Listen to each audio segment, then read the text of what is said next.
أعوذ بالله من الشيطان الرجيم. بسم الله الرحمن الرحيم.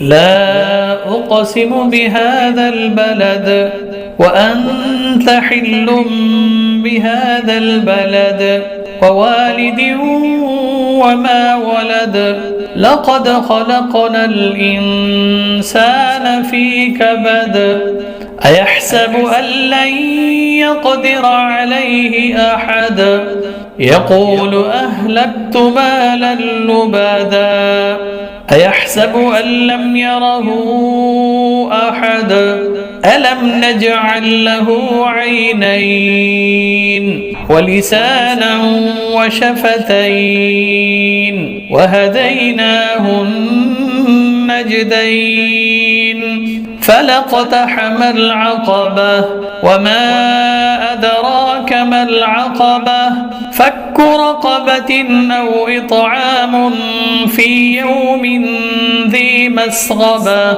يتيما ذا مقربة أو مسكينا ذا متربة ثم كان من الذين آمنوا وتواصوا بالصبر وتواصوا بالمرحمة أولئك أصحاب الميمنة والذين كفروا بآياتنا هم أصحاب المشأمة عليهم نار مؤصدة.